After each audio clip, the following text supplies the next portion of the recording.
Good morning, everyone. We are coming to you live via YouTube streaming, via Skype online, and also via Facebook streaming. Going within,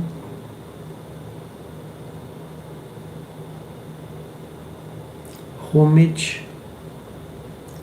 to the perfection of wisdom.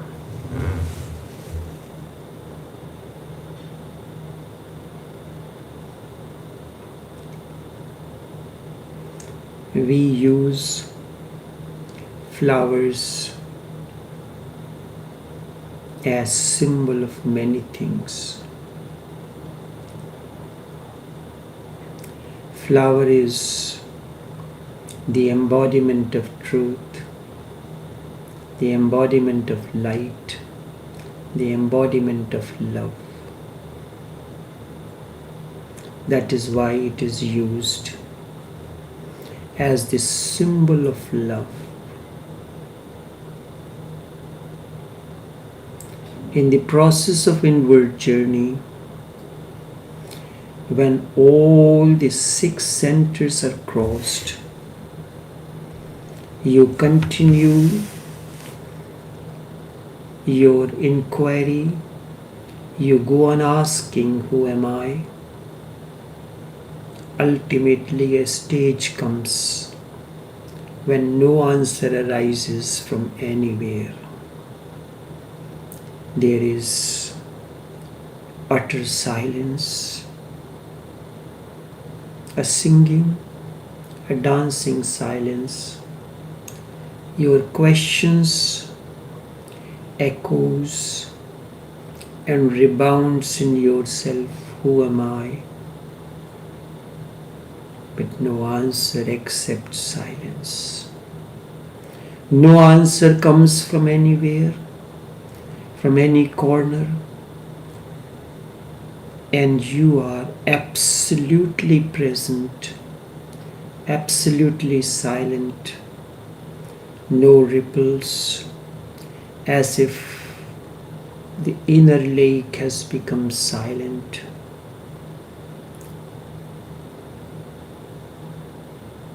There is no vibration, only silence.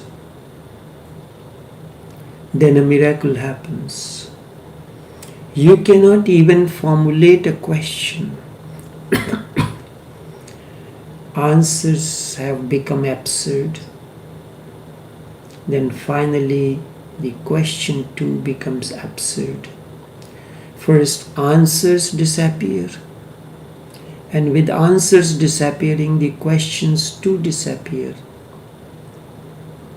Both are two sides of the same coin. If one side is gone, the other cannot stay. With the disappearance of questions and silence and answers, you realize that it is transcendental.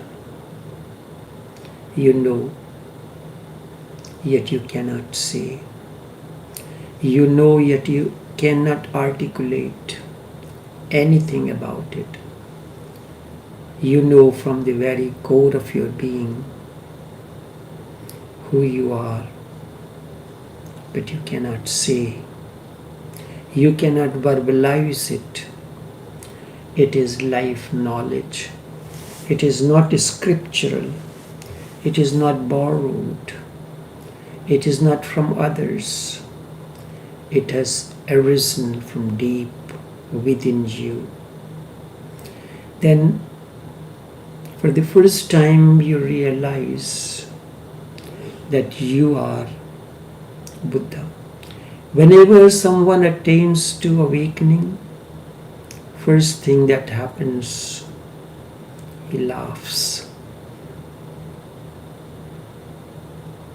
He laughs at what he has been looking for, here, there, and everywhere, is hidden deep within. I have heard when God created the man and he pondered, he wanted to give something unique to the man. So he thought where to hide it.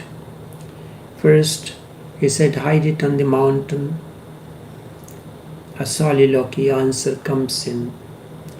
One day someone may find it on the mountain. Hide it deep within the ocean. Certainly one day a diver may find it. And ultimately he decided to hide it deep within the womb of an individual. By nature, man will look all around. He will miss his own innerness and will not find it there. First thing he laughs, then a sudden cry comes in. A cry of joy, a cry of celebration. Then he plunges into deep abyss of silence. This is natural. It comes. I have heard there was a philosopher known as Arthur Schopenhauer. One day he was walking along a lonely street, lost in his thoughts. Accidentally he bumped into another pedestrian. The other pedestrian was jolted. Angered by the jolt and the apparent unconcern of Schopenhauer, he bumped into the other pedestrian and Schopenhauer was unconcerned.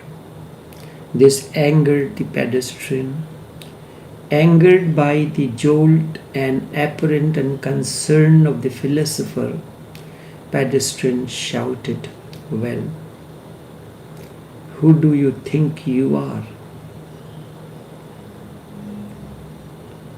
Schopenhauer was still lost in his thoughts and he said, "Who am I? How I wish I knew. How I wish I knew." Nobody knows. Knowing this, that I do not know who am I, inward journey begins. As long as an answer arises, I am this, I am that, the journey has not begun. Knowing that I do not know who am I, the journey begins. Now the first sutra, homage to the perfection of wisdom, this lovely, the holy. This is the invocation. Each scripture begins with an invocation, be it Narad Bhakti Sutra or any of the Upanishads. Each begins with an invocation. One such Upanishad begins, Bhadram Karnebhi Shrunuyam Deva Bhadram Pashyame Yaksharati. May I hear that is worthy of hearing. May I speak that which could be spoken. But when we speak,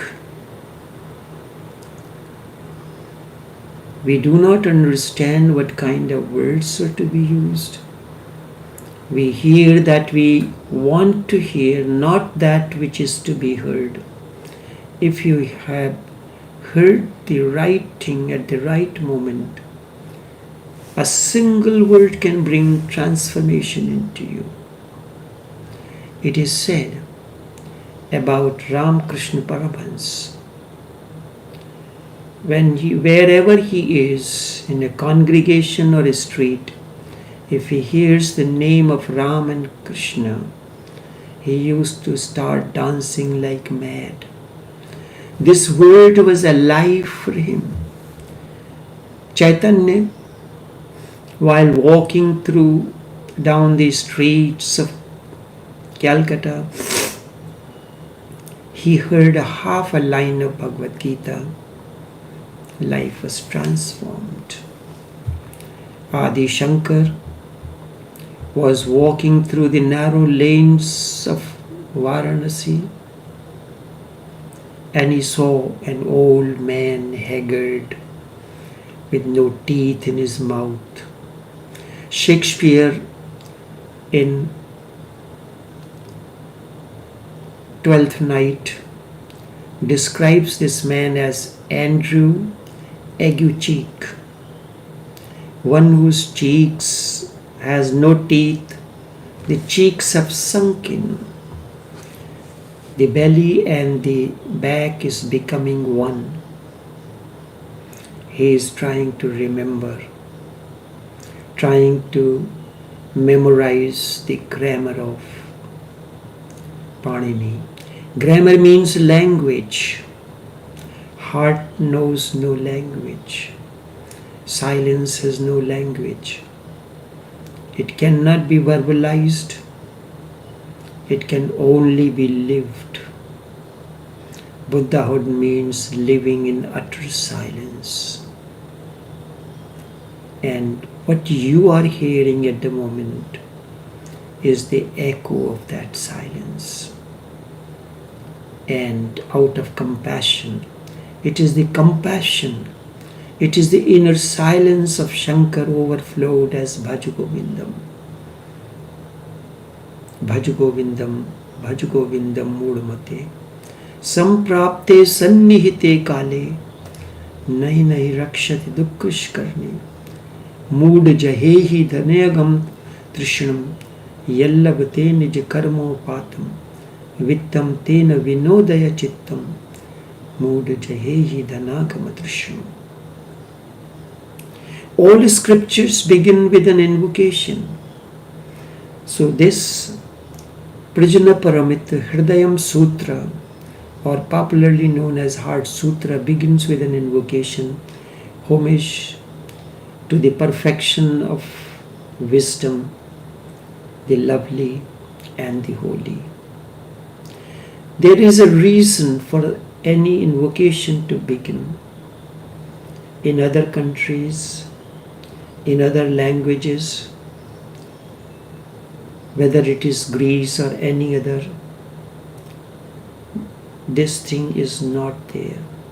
Indian understanding is that man is a hollow bamboo. Only the infinite flows through us. So this infinite has to be invoked. We become just instrument to it. We invoke it. We call it forth to flow through us. That is why nobody knows who wrote these scriptures, who wrote this Heart Sutra. It has not been signed. There is no copyright. The person who wrote it did not believe that he was the writer of it. This has been beautifully enshrined in one of the compositions of Mirza Ghalib. आते हैं ये मज़ामी ख्याल में गैब से. These thoughts comes from an unknown source, flows through me. आते हैं ये मज़ामी ख्याल में गैब से. Gap is that realm which is beyond the known, beyond the knowable.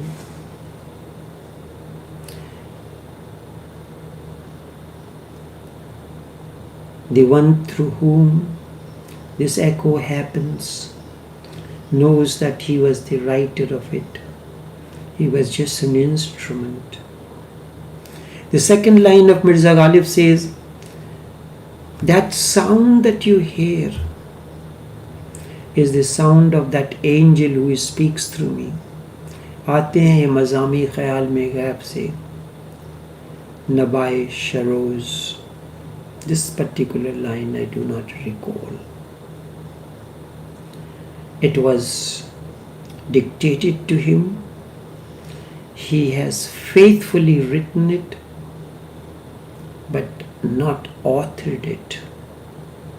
At the most, just a writer. There is a difference between author and writer.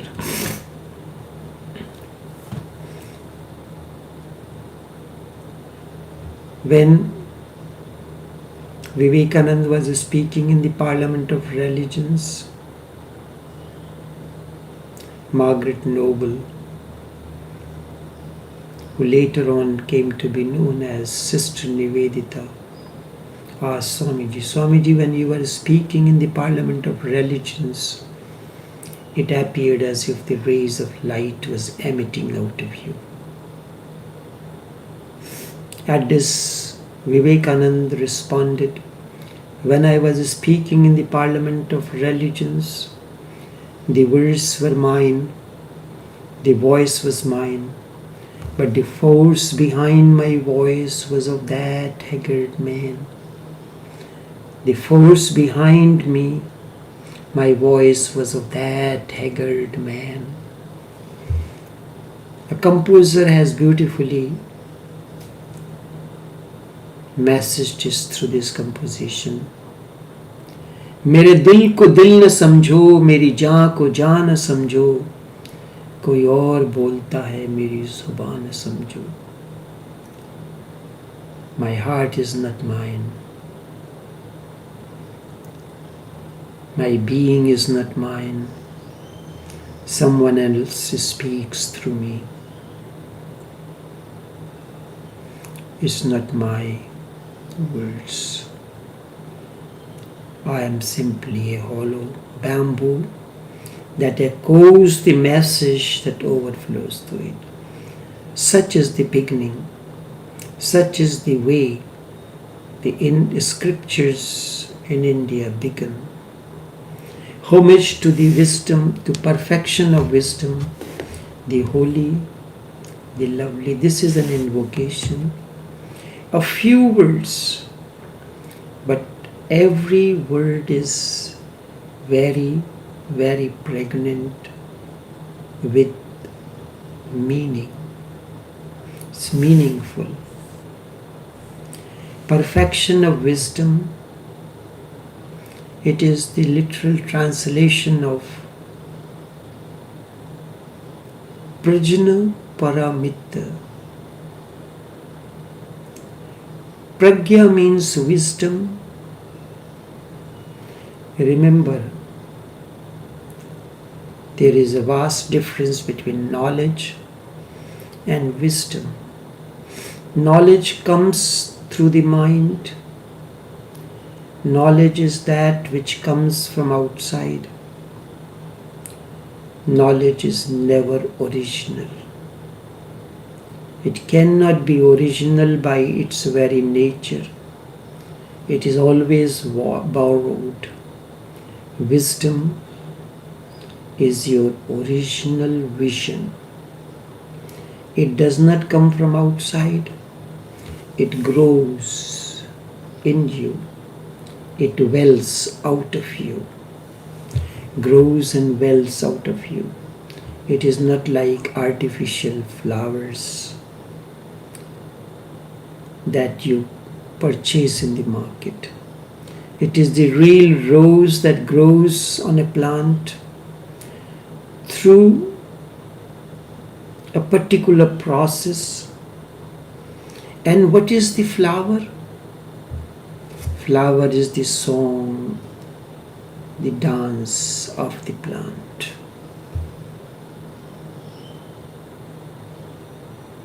Flower is the offspring between the plant between the heaven and earth. Flower is the offspring of heaven and earth. It is the song, it is the dance of the plant. It comes from the innermost core of the plant. From the depth of the plant it arises. One day it is unexpressed. Next day it becomes expressed. One day it was unmanifest. Another day it becomes manifest. Such is the destiny of a flower. A Buddha is a flower.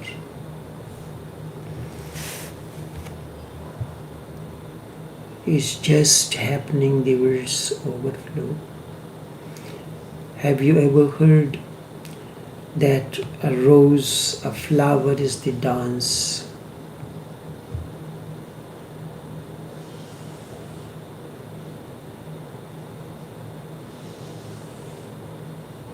Of the plant. It is the song eternal of the plant. It comes from the innermost core.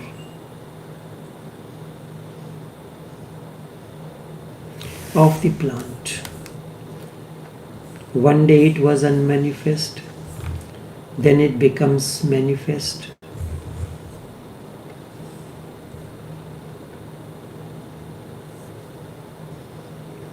Pragya means wisdom.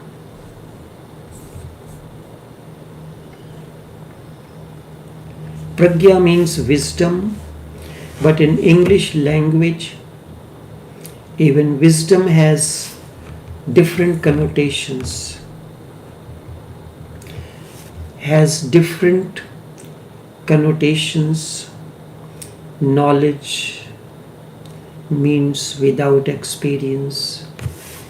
You go to the university, all that you learn in the university is memory based. There is no way for your wisdom to be cultured. The knowledge means without experience. You go to the university, you gather knowledge. Wisdom means you go to the life and gather experience. Knowledge is memory based. Wisdom means you enter into the university of life and gather experience. So a young man can be knowledgeable but never wise, because wisdom needs time. A young man may have degrees, PhD, D.Litt. That is not difficult. But only an old man can be wise. Wisdom means knowledge gathered through one's own experience. But still it is from outside. Pragya is a different word. Pragya is neither knowledge nor wisdom as they are originally understood.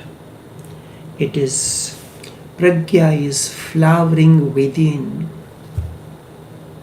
What is pragya? Pragya is neither knowledge nor wisdom. It is beyond the two. It is inner flowering.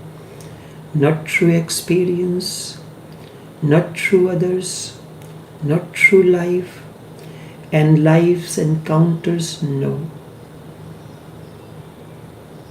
Pragya arises by going within the utter silence and allowing this hidden treasure to explode in you. You are carrying wisdom as a seed within you.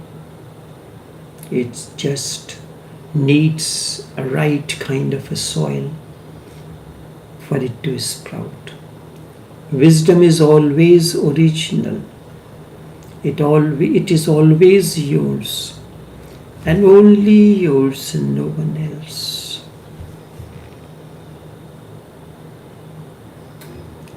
Wisdom is your inner flowering. But remember again, when I say yours, I do not mean that there is ego involved in it. It is yours in the sense it has arisen out of your self-nature. When a flower blossomed on a plant, it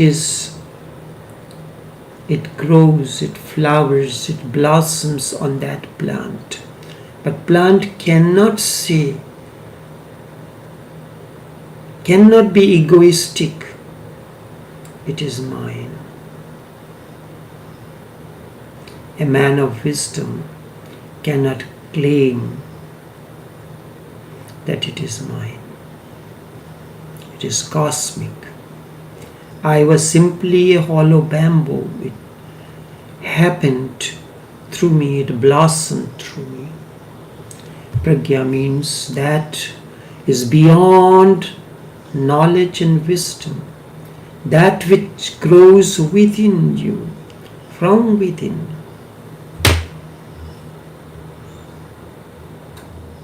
It is original. It is always yours and only yours. And when I say yours, ego is excluded. Ego comes from the mind, not from the being. And silence emerges out of your innerness, not from the mind. Mind is a noise. And then the other word, paramit, means of the beyond, from the beyond, and beyond means beyond time and space too. When you move to a state where time disappears, with that space also disappears. When you do not know where you are, and when both reference of time and space has disappeared, time is outside you. So is a space outside you. When both disappears, you reach to a dimensionless dimension.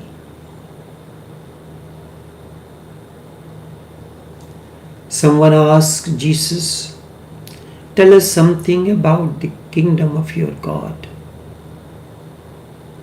What will be special there? And Jesus is reported to have said, there will be time no longer. There is eternity. And what is eternity? A timeless moment. Eternity is timeless moment.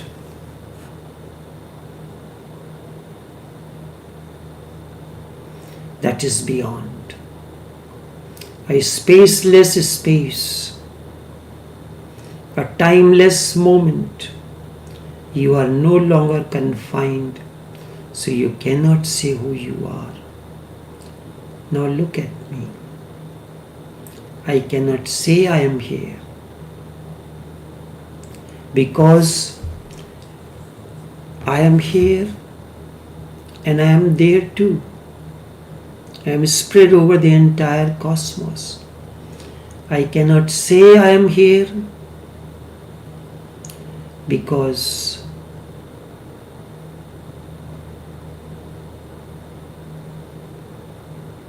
I am here and there. I cannot say that I am on this planet because when ego disappears, You are simply one with the whole, with the entire cosmos. You are everywhere and nowhere. You do not exist as a separate entity. You are dissolved. A drop, when it dissolves into the ocean, it cannot say, I am here, I am there. I am the part. I am the entire ocean. Buddhahood means dissolving in the entire cosmos. The drop has merged in the ocean. I am the ocean. Look, in the morning, on a beautiful leaf, there is a dew drop shining in morning sun, utterly beautiful, and then the dewdrop starts slipping and it slips into the lake. It was there on the leaf as an embodiment of time and space. The dewdrop on the leaf had a definition, a personality of his own. Now, once it has slipped and dropped into the lake, you cannot find it anywhere.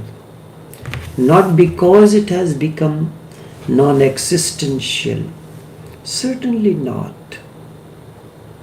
Now it is everywhere. That is why you cannot find it anywhere. It is everywhere, it is part of the lake, but it cannot say where it is,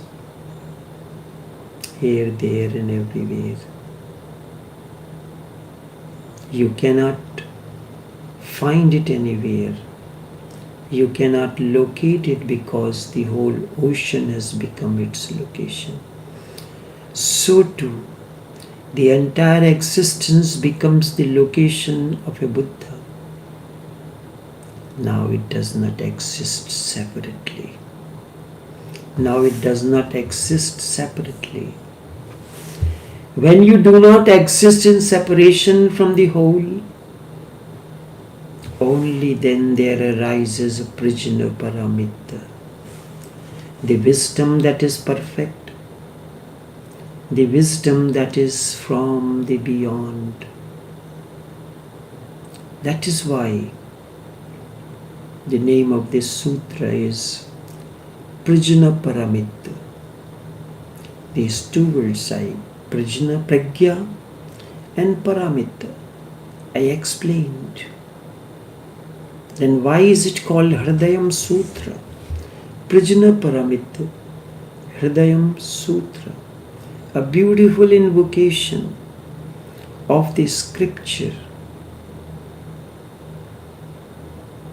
that will continue ere long. In our present context, this much for now. Until we meet again, take care and do have a pleasant day.